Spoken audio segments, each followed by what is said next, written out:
Ladies and gentlemen, welcome to another episode of the Beautifully Broken podcast. I'm sitting here with Jeff Hoyt. Welcome to the show this morning, Jeff. Thank you so much for having me, Freddie. I'm excited for the conversation. Me too. I really wish we could do this in person. I just had this vision of, podcasting's great. Conversations are great. Conversational, the working through of ideas in real time. I really intend to find more time to do this live when people are in the same town. Yeah, I'd be down for that. Yeah. I'm in Iowa, kind of in the middle of nowhere, so I'd probably be traveling elsewhere, but I'm down for that. Why Iowa? That's where I grew up. I moved around a little bit, Michigan, Colorado, Hawaii for a couple of years, and ended up back here. So I'm not quite sure how long I'm going to be sticking around, but I'm here for now, enjoying myself. Yeah. We just bumped into each other at the biohacking conference in Dallas, Texas at Dave Asprey's event. And Matthew Kaufman grabbed us both in the hall. He's like, you guys need to talk. And as this audience knows, we talk so much about Lyme and biotoxin illness and all the things that people struggle with. They don't always find answers. You had an interesting insight and conversation starter around binders, around zeolites, around clays. And we just we almost just cracked the surface at the conference. And what fascinates you with binders and the binding of toxicity in the body? Yeah, it starts with just the need to detox, right? So that was my first realization, is that when I was doing a lot of biohacking and health optimization techniques, but the one thing I wasn't really doing was effective detox. I mean, I think I thought I was at one point, just with various things, but I wasn't using a lot of binders. And when I started using them, it was just, for my clients especially, just a little bit of a game changer. So starting with the realization detox is essential. And then there's all these different approaches to detox. And I don't think there's one way that's the right way. There's a lot of ways to get from point A to point B. I'm always looking for the most effective and efficient. But the thing with binders is to me, it's kind of the opposite detox approach as most other strategies. And it can also be in combination, but you have most detoxes that are stressing out by intent, they're stressing out the body, right? So you're using some sort of homeopathic or a push agent, right? So you're stimulating or lymph flow, something that's pushing toxins out of tissue, and it's adding them to your circulatory load, which is going to stress out the body. Now, in individuals that have a high circulating load, that's where they're going to get a lot of detox symptoms, because it kind of put them over the top of what their body was used to and ready to handle. So it initially adds stress to the body, which is not necessarily a bad thing, because the net effect is usually going to be positive, because a lot of those are leaving the body, right? So it's still good. But with binders, the initial effect is it's reducing stress on the body. So instead of going in and stimulating stuff, pushing stuff out, it's just grabbing what's currently there and relieving that stress load. And then the body, it's just kind of the opposite. So from there, I think what happens in an effective binding protocol is the body naturally starts releasing these metals and toxic elements from organs. So opposed to a push catch technique where you're pushing something out, stressing out the body, and then you try to mitigate that stress through a binder with I call it kind of catch and release, where you take a binder, you're catching what's currently there, and then the body's naturally releasing on its own. And I think there's different strategies that work better for different people. It kind of depends where you're at. But I just like binders sometimes on their own and sometimes in combination with other protocols, just because they bind. I mean, there's so much circulating toxicity, food, water, air, along with internally produced toxins like metabolic waste products like ammonia, histamine, various other things, that our bodies are overworked. And if we can have something to come in and assist the body in its natural detox process, it's going to be invaluable here in the 21st century. I would agree with you. When I first started podcasting, I would say I think the next 20 years of medicine is going to be what we'll take out of the body, not what we're adding in. Not looking for miracle supplements, rather, but to creating a terrain in which we can have all the self-regulatory processes in the body functioning as nature intended. At some point, Jeff, how did you get into binders? What drew you to detoxification? Do you have a little pain to power story? Yeah, just personal health issues. I mean, just growing up, I was relatively healthy growing up, maybe not as healthy now when looking back on it that I thought I was at the time, but kind of traumatic birth experience, was on a lot of antibiotics growing up, just constantly. They never really worked. I just kept going from antibiotic to antibiotic. Had some stomach issues. Just like, I remember my mom used to have to push her finger as hard as she could into my belly button, probably when I was 4 and 5 years old. And that was the only thing that would relieve pain in my stomach, when she would push it in as hard as she could. And and then when I was 7, I kind of healed from that. We had this big God healed Jeffrey party at this swimming pool and this whole thing. And I was kind of good from there on out. But then in high school, I started noticing that I couldn't drive, for one, like it broad daylight, right? I would fall asleep behind the wheel. So I think I had some serious yeast issues and various things, probably catching up from the antibiotic use. But I mean, on the way to get my license renewed when I was 17, and this is a 20-minute drive to the DMV in broad daylight, I fall asleep behind the wheel, right? I mean, I can't even drive 20 minutes in broad daylight. So that was an issue. I didn't really think much of it at the time. I was just like, whatever. I was still playing sports, pretty active, pretty high functioning mentally and physically. Then I had a series of shots when I was 18. Not sure if we're supposed to say that word here, but we'll say shots. People know what I'm talking about there. And it just, a couple months after that, just triggered just kind of massive autoimmunity, strep throat, mono at the same time, and then just started having recurring viral infections over the next number of years. And just, I was still trying to push myself because I was used to that physical lifestyle, playing sports. I tried to do the Insanity workout program a couple of times. Those both immediately crashed me. That was a disaster. Stuff like that. I've got that type A kind of personality, but it forced me to kind of switch my lifestyle and stop doing that stuff. But I ended up moving to Hawaii, and I was out, soaking up the sun every single day, relaxing. And that's when I still wasn't well, though. And I got introduced to functional medicine. So one of my coworkers, I was working at Cheesecake Factory down there with my sister, and he says, "Oh, you got to go see, my functional doc." Because at this point, this is the first time in my life that I had insurance. I never had insurance growing up, never really went to doctors much after the initial bunch of antibiotics when I was very young. And the vaccines were at a free clinic. I went to actually get a physical to play tennis or something in high school. And then they're like, "Oh, you haven't had, these shots," and bam, bam, bam, Gardasil and, some of the not great ones. And so I get insurance when I'm in Hawaii through the Cheesecake Factory. I'm like, all right, cool. I'll check out, some doctors and see what goes on. So I go to like 10 different doctors down there, and it's probably what most people have gone through that have gone through health challenges. They're just like, "Oh yeah, you're fine. It's just stress. You just moved here. It's all in your head. And then, we can recommend you go talk to this person, sit on this nice couch and let your feelings out," that kind of thing. Right. And I'm like, no, it's deeper than that. But no answers there. And that's when my friend from work said, I've got this guy, he's a functional medicine doctor. I'm like, "Well, what's that?" And he kind of explained it. So I go to this guy, and he's like, "Oh yeah, you got to take this allergy test." I'm like, "No, I've done the allergy testing." He's like, "No, this one's different. It's not covered by insurance." I'm like, "Oh, great." He's like, "Yeah, it's just like $400. He didn't explain it well at all, but it was a food sensitivity test. And so I ended up taking it because he gave me a little booklet on it. Do this food sensitivity test, shows up all these foods. I'm like, "Oh, these are the foods I'm eating." And I'm like, I thought I was eating super healthy. I'm like, spinach. I was eating every day, like 3 times a day, and almonds and eggs and all this stuff. They're like highly reactive. So I stopped eating those, started feeling a lot better. I said, "This is pretty cool." That's what got me into functional med. I actually wrote built a website, hirejeff.com, and wrote a job proposal to that lab, and ended up working for them. So that's how I left Hawaii. And that's when I started working with a lot of functional med doctors, kind of seeing what protocols were working, what were not. I quickly realized that there was a lot more to it than food sensitivities, much more, because I was just developing more and my gut wasn't healing, and et cetera. So from there, situation with my grandma, she ended up with a late stage cancer, and we ended up meeting this guy kind of in the middle of nowhere in Iowa. He got me onto some like higher end nutritional supplements, more of the nutraceutical things and just interesting stuff. And I'm like, "Why are these supplements so much more expensive than your traditional stuff you can get in the store?" And he was kind of just explaining the advanced manufacturing practices of some of these things and these extracts. They're not synthetic vitamins. And that kind of got me into my first company, GlycoLife Sciences, which I started 8 years ago, which was based on the science of glycobiology.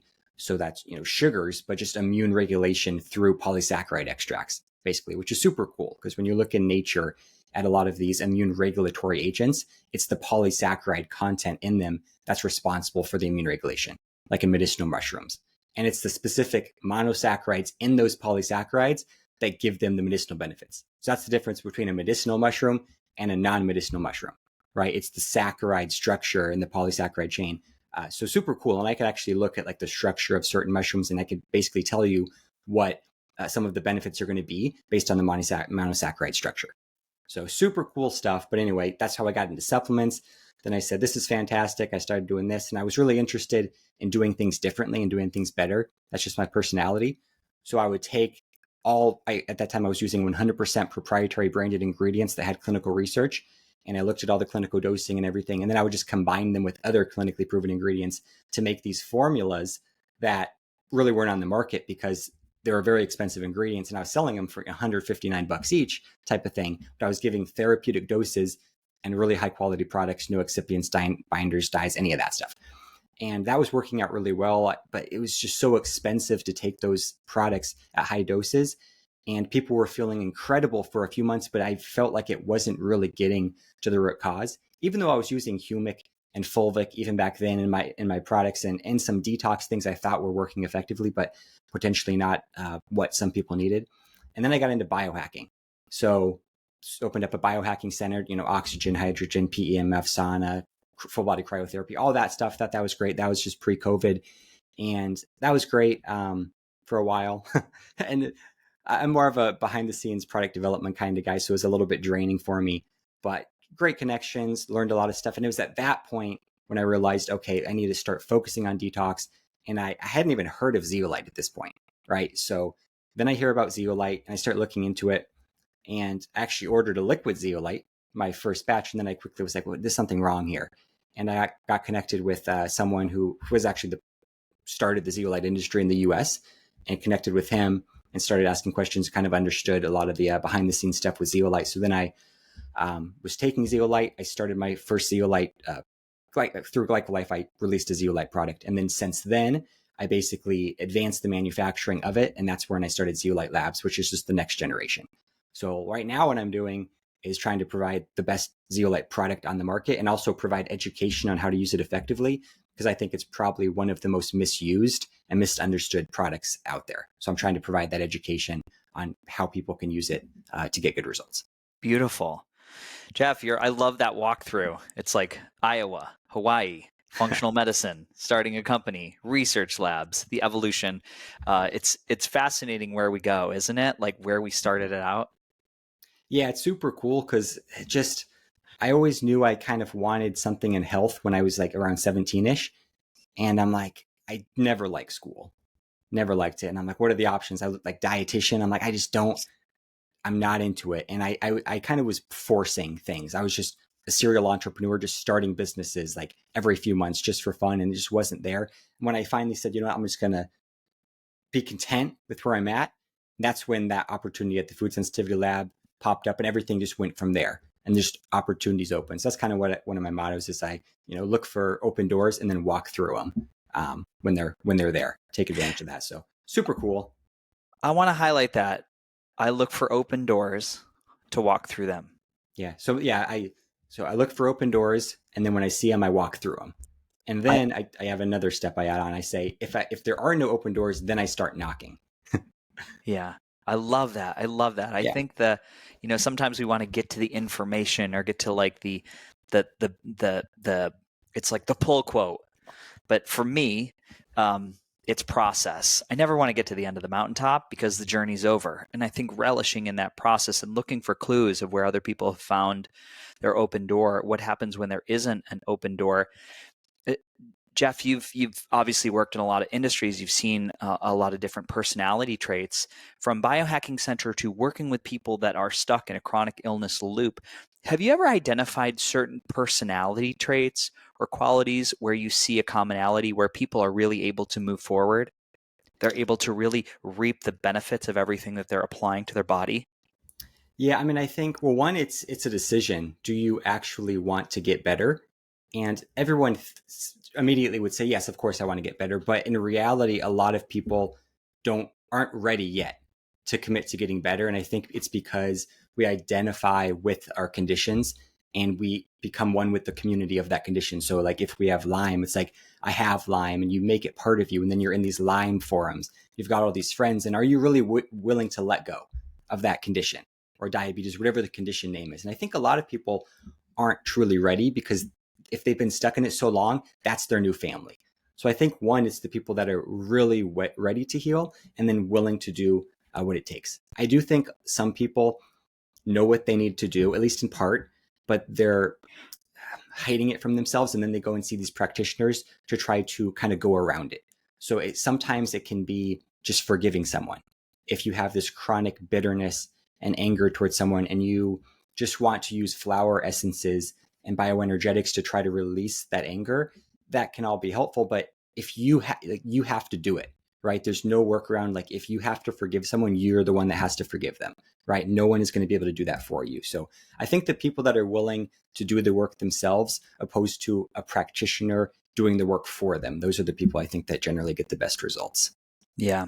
Yeah, I would agree with you there. When we go back and we look at something like the food sensitivity test, which it's so funny. I feel like everybody finds that one early Yeah. because it makes sense, right? It's like, well, something I'm doing is making me weak. And you find this offering for a list of all the foods. If people haven't done this at home, you'll send away. Is it a saliva sample or a blood test? I think, is it both? Most of them are blood. There's various types, but we were Yeah. doing serum blood. Yeah. Yeah, I think I did one called Sage. It was a long time ago. It was very expensive. It was like $1,200, and I had, I'd shelled out the money to get this. And of course, like you, it was like the things that I was down to, like sardines and mustard and walnuts and these really basic foods, and they were all the ones that were on the test. And I remember being excited. I do think I had some benefit from removing the foods. And then what I noticed is I just developed sensitivities to the foods that I had switched out.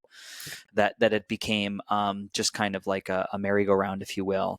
And albeit it was information to say, look, your body is responding to something, but just eliminating foods long term, I didn't see great benefit from that.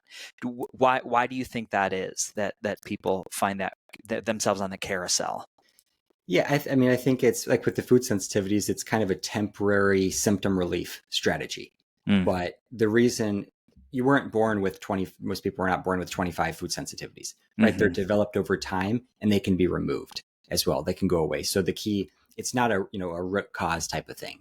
So it's immune dysregulation. It's just an overactive immune system attacking these foods, producing antibodies. I mean, it's a gut issue. It's an immune system. It could be an emotional issue. You could have emotional stress tied to certain foods. If you were eating a certain food during an emotional time in your life, or a death of a family member, you could develop a sensitivity based on that to a food. There's so many factors. So resolving the underlying issue is what's going to end up getting rid of those food sensitivities. Although temporarily removing them can help calm down the body, but it's just not the all in all. Yeah.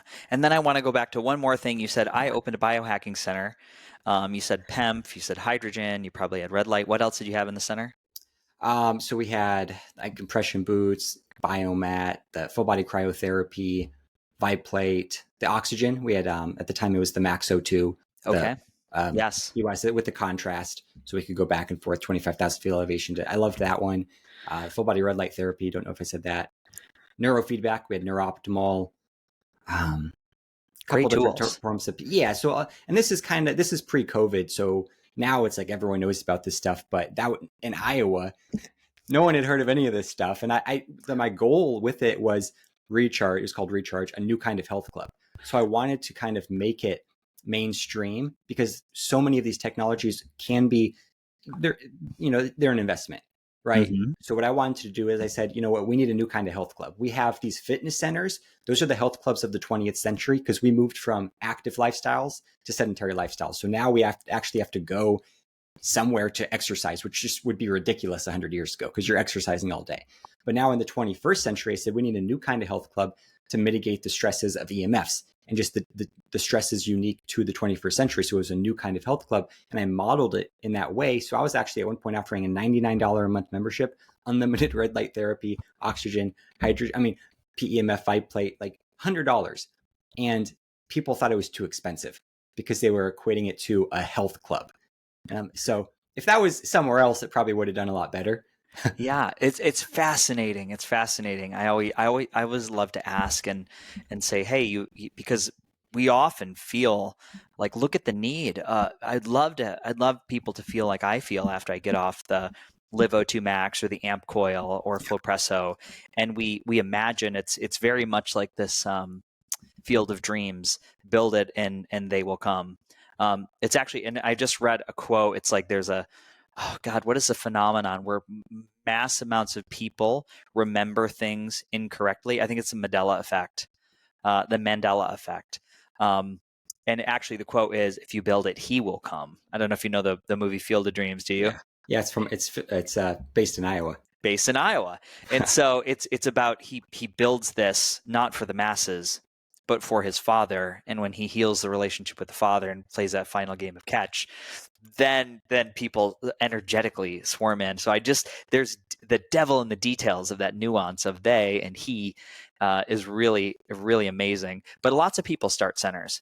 And because I work as a consultant, because I work in tech sales, I often see business models, very interesting approach to opening the door, sometimes little to no planning and not understanding the market. And how do you create that attraction, that real feel of community? I really feel like there's people out there that no matter what they did, and my friend Kathy Wheelahan, I just quoted her in the last podcast, whatever she does, people show up. If she does a yoga retreat, there's 35 people there. If she holds an ice bath plunge challenge and this is in the middle of Connecticut, not a biohacker area, there'll be people there. It's really, she just has that energy to create community. Do you find any validity in that? Oh, 100%. That's what I said from the beginning is the missing link here is community. Now is from the beginning, I said, this is what we need. Because the whole point was to franchise it and to put these all over, just like a health club. So, I mean, that's going to be the future anyway. Either the health clubs are going to incorporate all this stuff or they're going to be separate centers. But it's a lot of people go to a fitness center because of the community, right? They could easily have this equipment at their home, but they want to go be with like-minded people. So that's kind of what we were missing. We didn't quite have the setup for that. But yeah, community with any business like this is probably the number one key to success. Yeah, I would totally join with you in that. Yeah. We did for years, for a long time, I've hosted Fridays, like a Frequency Friday, or we'll have biohacker brunch on Saturday mornings. I just finished a new sauna. We'll get 8 to 10 people. The rule is kind of bring a friend who's never done any of this. And it's so fun to watch people experience. You get a bunch of people together talking. It's great conversation, but then you add the energetics of the heat and the cold and the light and the biohacking, and it really is magical. It's watching. We're high on our own supply. It's conversation, community. It's the energetics of the tools. It's very magical in my experience. Jeff, I want to go back to this idea. So if you've been through this journey and the state of evolution and eventually settling on the idea that we need to support detoxification, can you, before we go any further, for anybody that's never heard the word binder and they're not sure what that means, how would you define a binder? Something that binds, right? In Great. The simplest form, right? So don't overthink it. It's something that goes in and it binds to things. Hopefully things that, well, it depends on the binder. Some bind to a lot of things, some bind to not as many things, some bind to good and the bad, some bind to just the bad. So, but it's in its simplest form, it's something that goes in and it binds to things in your body. Fascinating. And then how does something like, maybe people have heard of being rushed to the emergency room and having your stomach pumped full of charcoal is a binder. How does that differ from something like a humic or fulvic acid, which is really popular in the Cellcore brand, or something like a zeolite? Yeah, so different properties. A lot of things in nature have binding capacity, even fiber, like even eating vegetables, you're getting some binding capacity. Then you have traditional binders like your activated charcoal, and then you have things like bentonite clay and various clays and pectins. Things like there's smart binders, and then there's more traditional, or what some people call dumb binders, right? Let's say traditional binders are going to go in and they're indiscriminately going to bind to things, right? So an activated charcoal, you go to the emergency room, they pump you full of charcoal, it's just going to grab everything that's there, right? Which is fantastic for short term because it could save your life and it's grabbing stuff. But if the binder is going to be grabbing to essential nutrients and some things that you want in your body, you don't really want to be taking it every single day, especially in higher doses, because that could result in nutrient deficiencies and some other issues. Now, sometimes the benefit is still going to outweigh the cost. So sometimes even taking those things every single day is still going to be beneficial because you need to keep that toxicity down, which could be interfering with nutrient absorption anyway. When you have something like a fulvic humic blend or a zeolite, they work a little bit differently. So they're selective binders. So they're not going to be depleting the bad. Now, I will say any binder can deplete essential nutrients and vitamins in an indirect mechanism, which I'm going to go to. And I think that's very important for people to understand, because with pretty much every company that's selling fulvic, humic, zeolite, or some selective binder is going to say, oh, it's not going to mess anything up because it's selective, but we have to look further. So let's get to that in a second. But zeolite, for example, works through a process called cation exchange. So it's working. It's not just a grabbing on process. It's an exchange process, which makes it a selective or a smart binder. So zeolite is a naturally occurring mineral. It's got this negative charge, and it's going to be attracted to positively charged elements. Now, in zeolite is like a honeycomb cage. So it has already in its cage naturally occurring electrolytes, potassium, magnesium, sodium, calcium. These are positively charged elements, because not all positively charged elements are bad. So that's why people say, well, zeolite binds to positively charged elements. Some of them are going to be good.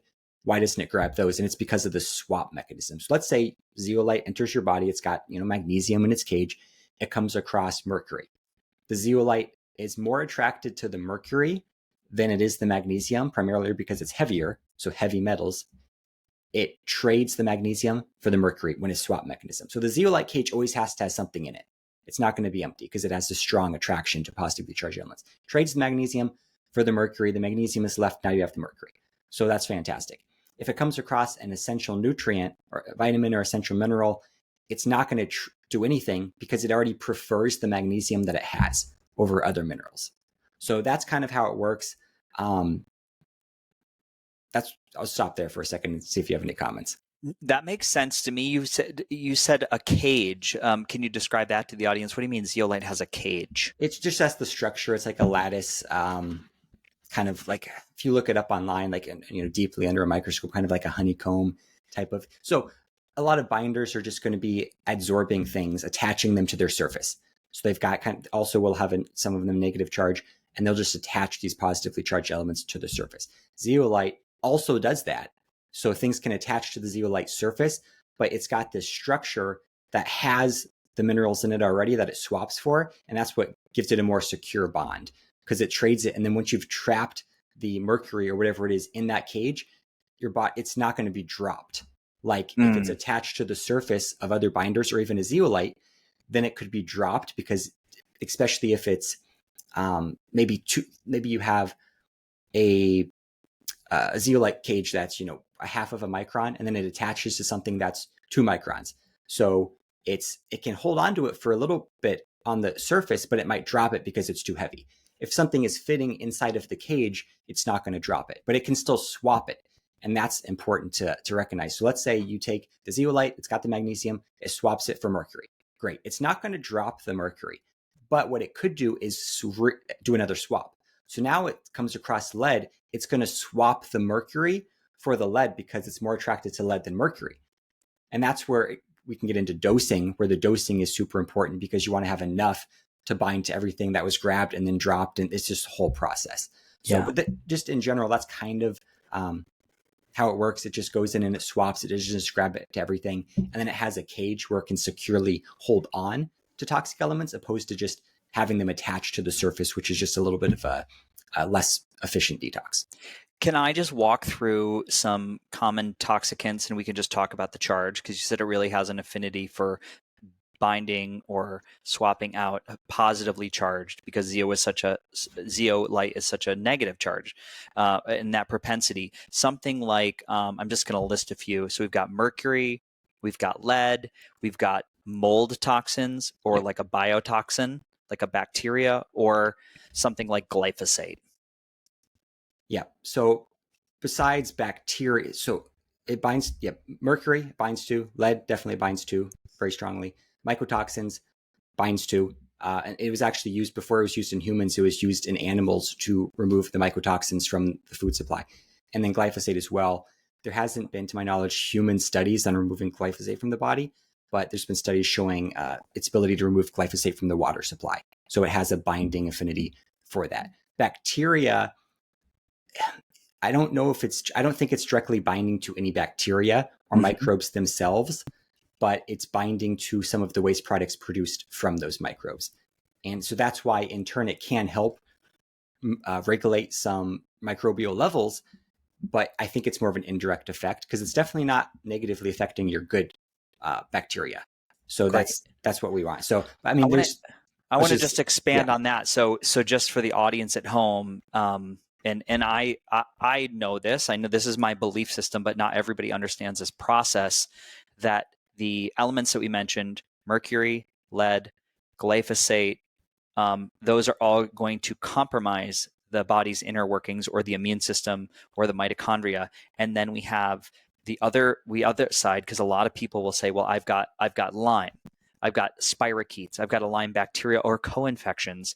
It's my understanding that those co-infections, they're an organism which is off-gassing its own waste. Yeah. So talk to me about that. Talk to me about the ammonia or the cellular waste from a bacteria that was a rampant infection in the body.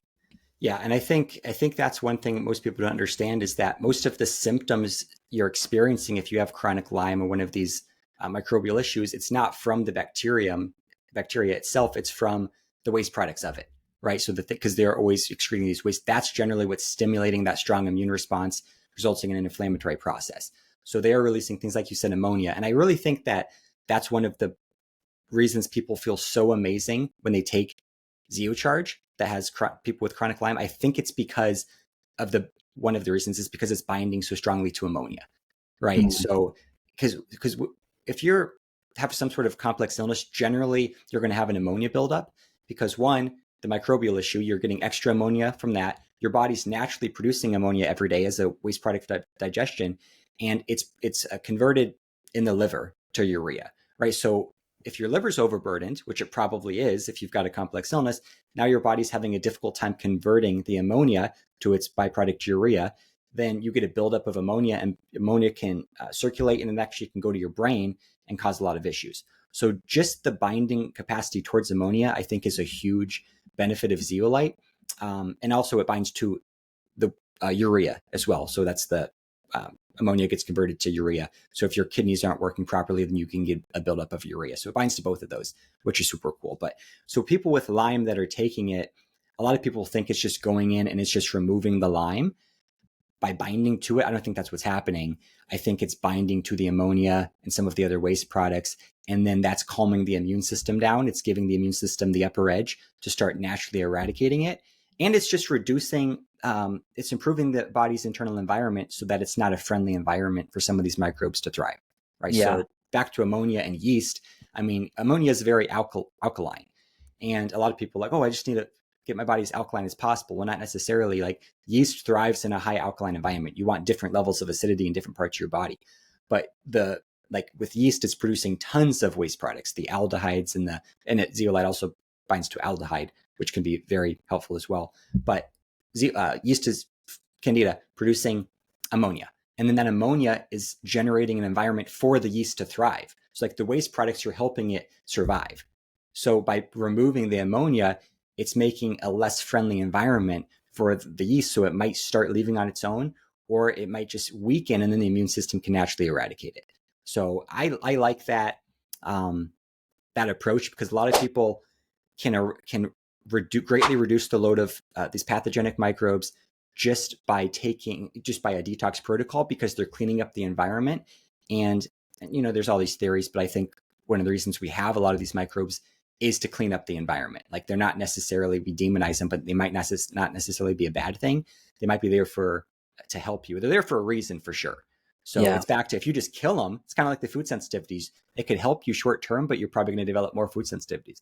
You go and kill all this stuff in your body, it might make you feel better for 3 months, but then generally you're going to end up with the same level of toxicity, microbial toxicity in a few months because they're going to come back because you haven't removed the underlying source of toxicity that was allowing them to be there to begin with. Yeah, I would join with you in that. I want to give my unsolicited, biased opinion because I got a shipment from you of Zeocharge, and you had recommended from my reference a very high dose. You know, I've had times where in the past I had taken goodness, the tip of a pen cap of a binder and been zonked for a couple days, like debilitating fatigue.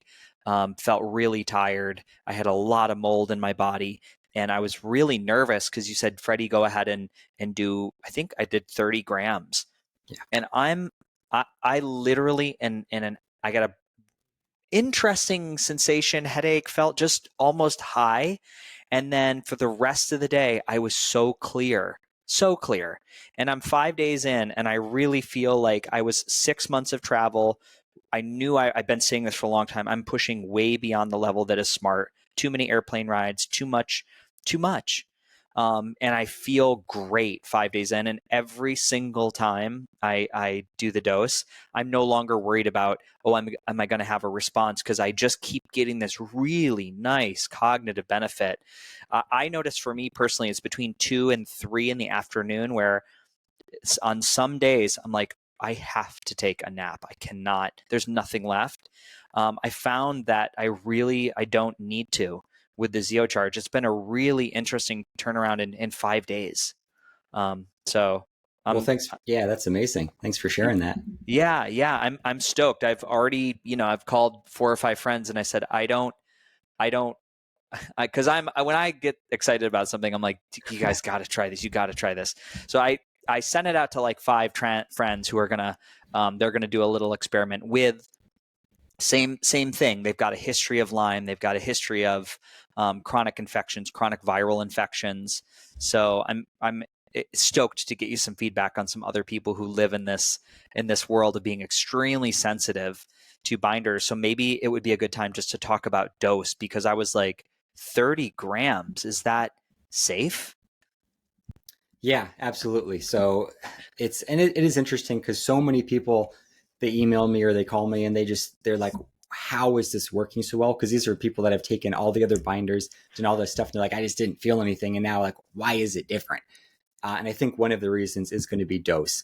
And I don't want to come back to, I said I would come back to it later. I just remembered that how any binder could deplete nutrient status. So remind me of that if I forget it. But regarding dose, it's interesting because we've all been taught and we've all heard to start low and slow with anything, right? Especially if you're a sensitive individual, sensitive to reactions. So a lot of people start with these microdoses just to test the waters.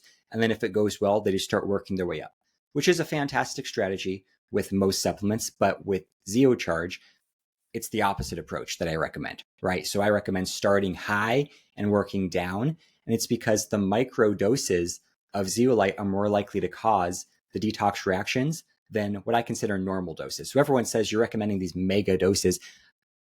I'd like to say they're really more normal doses, and almost everyone else is just recommending micro doses, which I don't think zeolite was intended to be taken in those small of doses, right? So for example, and then I'm going to get into the science of the dosing, but when I look at other binders, you don't see Pectosol C, great binder. You don't see that in a liquid form.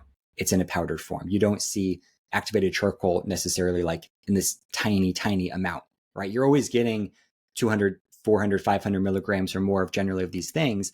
You're not getting 1 milligram of these things. Bentonite clay, all these other binders are they're not naturally occurring in liquid forms, and they're not really sold in that form. So with zeolite, I'm getting on a rant with liquids, but it's involved with the dosing.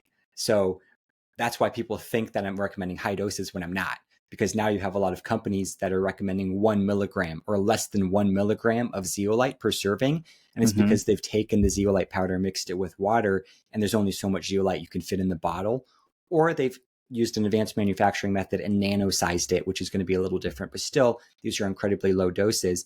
So when people are taking 300 micrograms, and I'm recommending what you took, which is 30 grams is exactly 100,000 times the dose of 300 micrograms, 100,000 times. So it's not that it's like some super mega dose, it's that the other dose I think is just way too small. So the reason that's problematic, and no one really understood this, I kind of came up with this idea of the dosing through a lot of experimentation, but when you take a little bit, it goes in, it just kind of makes a mess, right? So when you take a binder, the entire idea is to reduce the stress load on your body.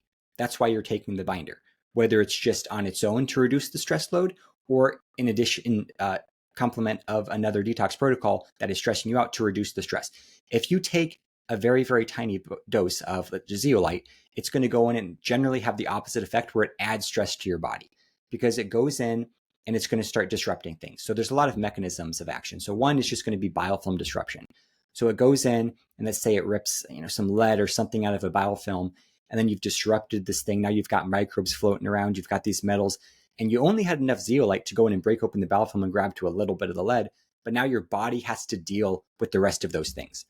So you've added stress to the body once again. If you took a higher dose, it still goes in and disrupts biofilms and whatever else it's going to do, kind of makes a mess, but now you have available zeolite cages to help clean up the mess, right? So a little bit goes in, makes a mess, your body has to deal with that mess. A higher dose goes in, makes a mess, and it cleans up its own mess, right? So my kind of theory on it, and there's a whole bunch of information on this on the website. I've got a whole higher dose theory that just states that 10,000 milligrams of zeolite is less likely to cause a detox reaction than 10 milligrams, right? So that's a way higher dose.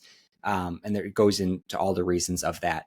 So one of them is the swap as well that I mentioned earlier, where if it grabs, it has magnesium, grabs mercury, then it drops the mercury for the lead.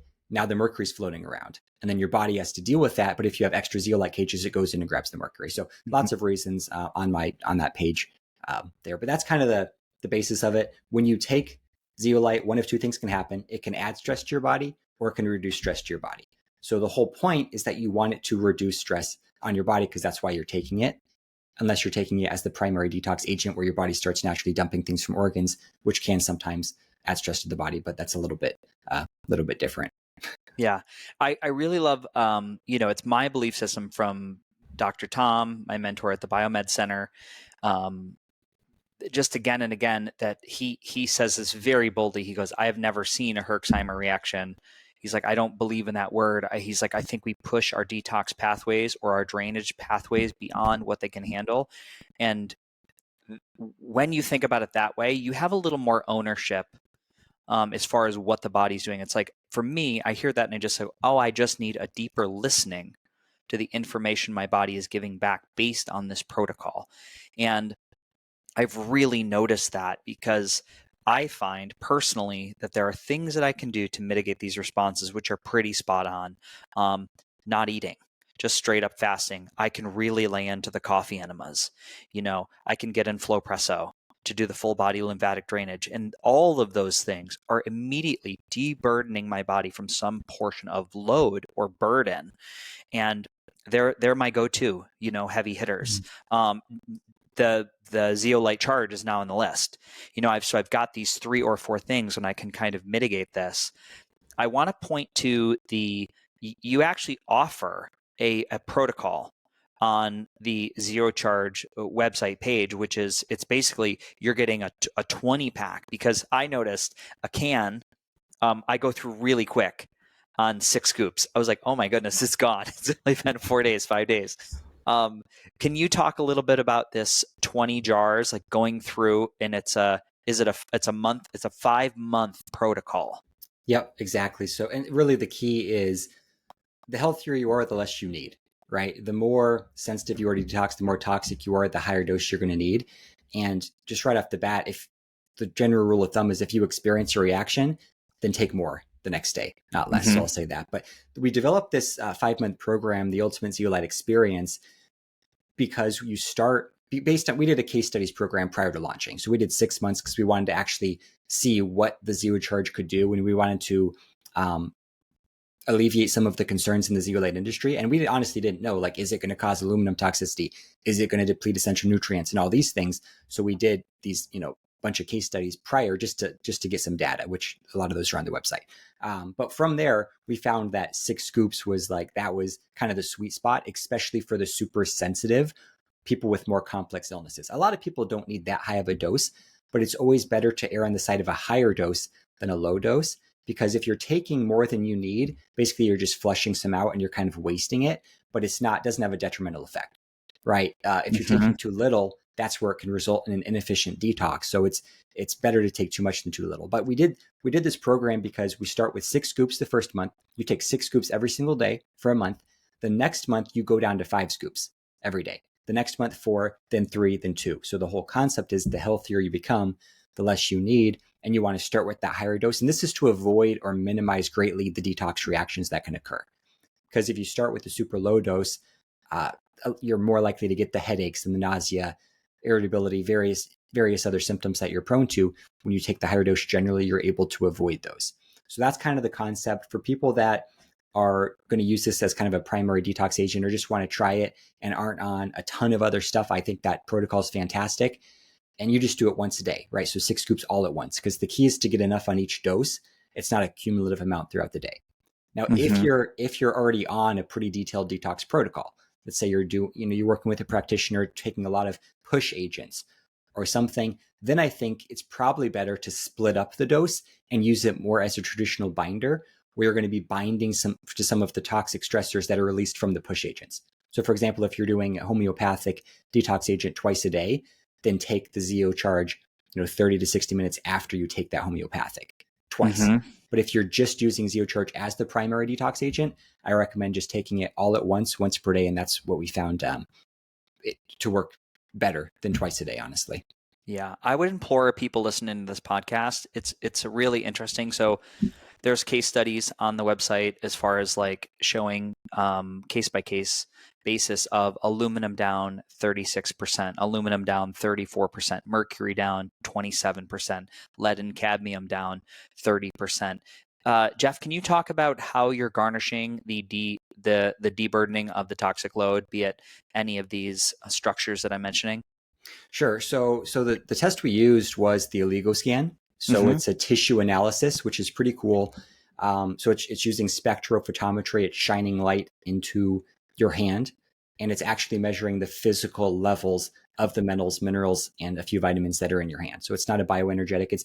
Now, every heavy metal test is going to be limited because we have to understand what we're looking at, right? So when we're doing a blood test, we're looking at what is circulating in the blood.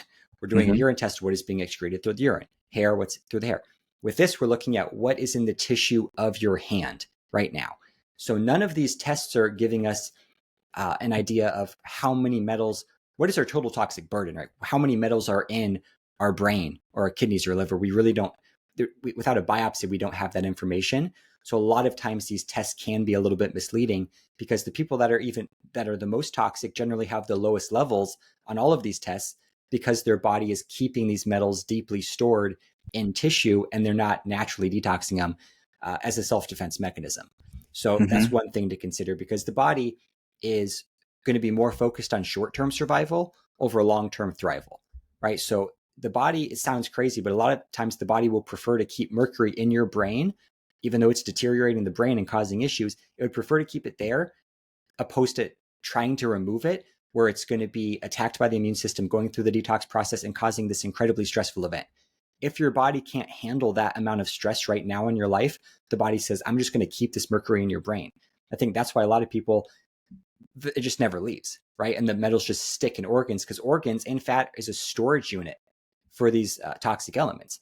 And it's hiding from the immune system to some extent. So there still can be causing central nervous system issues and other issues, but a lot of times it's causing less of an immediate issue than trying to get it out type of thing. So that's just a rant on the testing and why I think regular testing with any method is very important because you want to identify, each test is a snapshot and you want as many snapshots as you can get to get the best storybook. If you just test once every few months, I mean, honestly, it might not be as helpful as people think because we don't know what happened in the meantime, right? The body dumped one thing and then it cleaned it up, it dumped it, it cleaned it up. So back to the Oligoscan. So we're measuring these tissue levels. And what we're able to see is when you want the level to rise on any test. That means it's coming out of somewhere, tissue or organs, and it's being excreted from the body. On hair, urine, and these are all great tests. If you could do them all, it's fantastic. But you don't necessarily know where these metals are coming from. Is it just general tissue or is it organ level? Because I think there's 3 levels of toxin storage on the body. You've got level 1, I call, which is kind of exposure, what your body's currently processing. That's going to be in the gut, circulation, level 1. Then you've got level 2, which is kind of, I call it a short-term storage or general storage. And that's going to be your general fat throughout your body. And that's what we're measuring with the illegal scan in the hand, just general fat, not in organs. And then level 3 is going to be the deep storage, and that's going to be organs. The body, I think, prefers to keep as many metals as possible in this level 2 general tissue because it's not really causing that many problems, because it's not affecting organs and it's not exposed to the immune system necessarily. You don't want it in, if that level fills up though, it has to go somewhere, and the next option is organs. So once you have it in organs, if level 2 is full and you have a high circulating toxic load, your body has nowhere to go. So it just keeps accumulating more and more and more of these metals in organs. And the body doesn't necessarily want to dump metals from organs into level 2 or 1 because it increases. That's where you get the symptoms. So like if you take a detox agent, a chelating agent, or any sort of stimulant to detox, and you immediately get terrible symptoms, you probably already have a pretty high circulating toxic load that you're kind of at your stress threshold. And then if you put anything else into level 1, it puts you over the tipping point. And that's where you get these symptoms. And that's where everyone thinks this is a fantastic protocol. It's working great, which is kind of true to some extent. But your body is telling you that this is too much stress. This is more stress than I want to handle right now, hence the symptoms. So if you can detox without the symptoms, that's always going to be ideal. And that's why I think what's happening with Zeocharge is just instead of pushing things from level 3 and level 2 into level 1, causing symptoms, it's grabbing what's in level 1, reducing that. And then the body says, now I have room to receive more. And it naturally releases the metals from the tissue and the organs. And we can see that from the case studies in the Oligo scan, where the levels actually rise on the test. Because if the levels are rising and they're going into general tissue, they have to be coming from a deeper level, which is organ, which is super cool. If they rise on any of the other tests, we don't know if they're coming from general tissue or organs, because it's a lot easier for metal to dump metals from general tissue to level 1 than from organs to level 2 and 1. And I've seen this effect I call detox cycling, where the body goes in it has these phases. So it'll dump metals from organs into general tissue. And then the body says, okay, that's too many metals in general tissue. And then it cleans them up. It brings them out of the body into level 1 and out. And then the body repeats the process. So if I test everyone every single month with the Oligo scan, the level will go up and then it'll go back to baseline. It'll go up, back to baseline, up, and it just repeats over and over and over. Because it appears that there's a specific level of metals in each person's hand or general body tissue that the body is comfortable with. And it's potentially not even really causing a problem at that level. That's the baseline. And then the body dumps a specific amount from organs into general tissue. And then the body says, that's enough. And then it clears it out. And then it repeats. So it's super cool. But you miss that on pretty much every test. And even the Oligo scan, I think, if you're not testing routinely, because you miss these cycles. But it just shows you how incredible the body is, because the body's never just going to be in dump phase 100% of the time, because if it becomes too stressful, the body's going to say, okay, that's enough. And potentially if you're using some agents that are going in and forcefully pushing things out, it might be able to do that. But do you really want to, is the question. When I detox, I say, I want to work with my body opposed to fighting against it. And I think a lot of chelators and things are often fighting against the body's natural detox processes opposed to working with it. Because if you have, back to the situation where your body doesn't want to let go of mercury because it's too stressful to let go, if you go in with a strong synthetic chelator and try to rip out mercury from a tissue, the body, it might not even let go to begin with. And that was a revelation to me with the case studies, because I had a few people on OSR, which is Boyd Haley's mercury chelator, which is the strongest known chelator. I mean, for mercury, it's absolutely incredible, but that wasn't even removing mercury in people with the complex illnesses, which was crazy.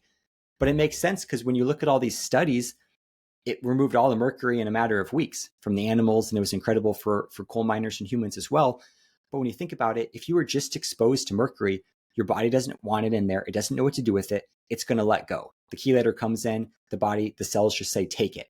But if that mercury has been in your brain for 35 years from amalgam fillings, and then you take that chelator, it's a whole different situation. You can't use those studies for short-term, acute situations and compare them to chronic illnesses, because the body responds differently, because now it's in self-preservation mode and it might not be ready to let go. So I think the key to an effective full body detox is to get the body to naturally push out or let go of these deeply stored metals on its own, especially in the complex health challenges. So I think with Zeocharge, it goes in and it binds to level 1 circulating toxicity, and then the body, and sometimes it takes a month or two, but then the body starts naturally letting go because it's relieved the stress burden so much, calmed the storm in the body, that the body says, now I'm in a better position to detox, and it starts dumping things. So I think that's one approach. There's other approaches that work great, especially if you're healthier, where you can go in and you can literally rip stuff out and you can push stuff out. But for people that can't handle that, they have to have another approach. And this is one that seems to work incredibly well for people. Yeah, it's one thing I want to highlight is, again and again, we hear on this podcast that there is a biological order to healing. And the body is actually it's so hyper intelligent, and we've said this a couple times. The body is taking environmental toxicants, it's storing it in a safe place out of blood supply. It's going to put it in the fat, and so we have this. This is the way the body was designed in a divine nature. So we have to work with that biological order of healing. And I just, again and again, it's like, use the pathways that exist within your body. Don't fight them. I just want everybody to hear that.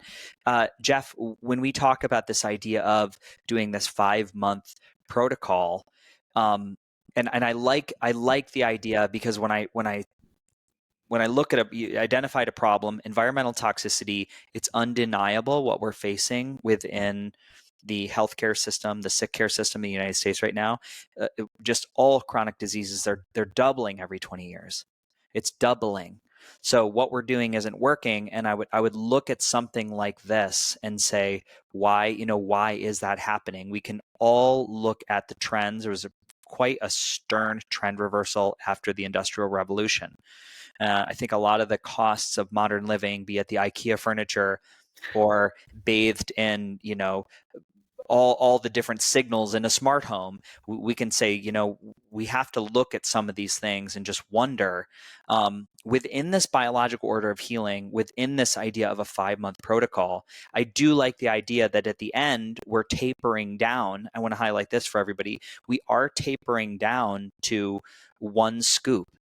When you're looking at this, when you're looking at your community of people who are using Zeocharge from Zeolite Labs, what are you seeing as far as the time or duration people are needing to be on the high dose and come down into a maintenance dose to maintain some of the effects or the body that now exists with a lower level of toxicity? Yeah, great question. So it's so highly variable from person to person, and it just depends on, I think a lot of it depends on like regenerative toxicity. So when I say that, I think you've got multiple sources of toxicity. A lot of it's from external sources, food, water, air, all that. But I think the majority of the toxins that we're exposed to on a daily basis are produced within our own bodies. So if you've got the microbial overgrowth and all these other things, you're producing more ammonia, more free radicals, more histamine, more aldehyde, more all of these things that our body has to deal with. And if our body's using all of our detox energy on that stuff, it's not going to be able to deal with the other stuff as much. So let's say you're taking the Zeocharge and it's removing a lot of the stored toxicity in your body and exposure and all that, and you're good. Like, you can go down to 1 scoop when you're good. But let's say you have a chronic microbial infection that you just can't kick for whatever reason, and that's producing 90% of the biotoxins. And maybe you need to stay on 3, 4, or 5 scoops just to deal with that type of thing. So it kind of depends on what is the source of toxicity and is Zeocharge effectively addressing it. So in most people, it's going to be effectively addressing most of these sources. But if there's something else that's producing toxins at a super high level, and you'll kind of know, because if you go down to 1 scoop and you start feeling worse all of a sudden after you were feeling incredible on 6, 5, 4, and 3, and 2, then you need to bump it back up the 2 scoops. So you just need more binding capacity. So think of each scoop as a certain amount of, zeolite soldiers or binding capacity. The more toxins you have present, the more binding capacity that you're going to need. So for most people, just the 6, 5, 4, 3, 2, like 99% of people, that's going to be great. Then that 1%, they're going to maybe need to stick on a higher dose for a little bit longer as they're going through the healing process and, going through emotional stress and all these other stressors. Because it's not just physical, sorts of toxicity. You've got all these stressors, and stress is anything, in my opinion, that makes the body work harder than normal to stay balanced. And those stressors take away from your body's detox energy. you've got a certain amount of energy you have to use on everything. And let's say 20% is used on detox. If you're going through an incredibly emotional, stressful event, it's going to be taking away from your detox capacity. So even dealing with those things and anything that's a super stressor in your life is going to basically reduce your dose of zeocharge. So it's a big picture type of thing. But in general, I would say if you start with the 6-5-4-3-2, most people are going to be good. And you'll know it, like after a month, if you go down to 5 and you say, oh, I need to go back up to 6, just go back up to 6 for the next month. And so some people have to extend it a little bit, but there's not really any way to tell without getting going on it. And another reason I started with 6 on the protocol is because every single person that took 6 was able to detox all of the 15 metals that we tested for from all 3 levels, right? So we were able to get the metals coming out of organs in all 3 levels based on the illegal scan and my theory on that, just from the 6 scoops. Some people would take 2 scoops and it was only able to reduce the levels, but it wasn't able to get the body to naturally push out metals from organs until they doubled or tripled the dose. So that's where we came up with 6.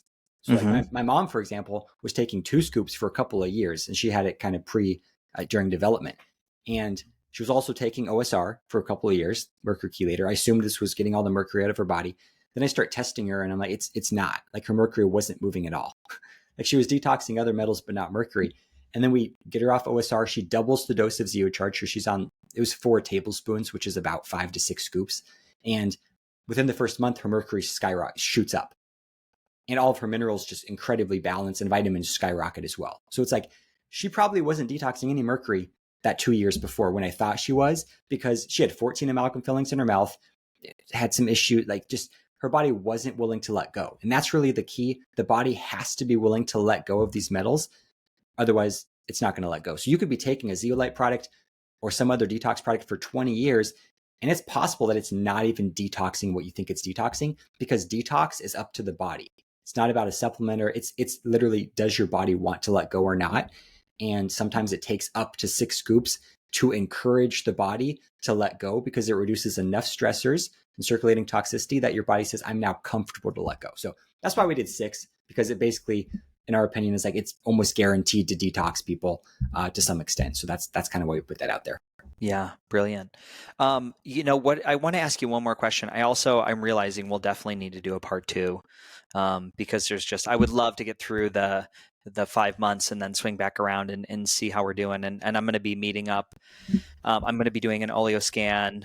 I just sent away my hair mineral analysis, my beard. I grew my beard out and shaved it off to get whatever it is, however many grams of molecular weight of hair, to see what's going on. So I do like almost doing like triangulation, because I have a precision medicine doctor. So we can look at blood, we can look at circulating supply. I can do the oleo scan, but I can also I can do the HTMA, the hair test mineral analysis, and see where my levels are. What have you found? Now, here's the only thing: testing. I know it's good. It's good to understand where we are, but a lot of times I'll look at the sunk cost of testing, and as long as I'm feeling better and I'm moving forward, I find that there's enough case studies out there and evidentiary proof that this does this. So sometimes you can save yourself the cost of testing, because it really doesn't change much from knowing we need to get 8 hours of sleep, we need to get REM, we need to breathe clean air, we need sunlight, we need clean food and clean water, and we got to walk, and we have to find a sense of purpose in life. And I just look at those, they're so basic, but there's so many times when you speak to people, they're like, oh, I hate my job, or, I do pretty good, but on the weekends it's trash. I think if you're doing those things and you're committed to something like this, you can see some real progress. That's just from my experience. I would love to hear your thoughts on whether people should invest in this monthly testing of a mineral analysis, or the oleo scan, or whatever they're going to look at. Yeah, one thing to understand is, if you're doing testing, you're going to spend more on the testing than the entire protocol itself.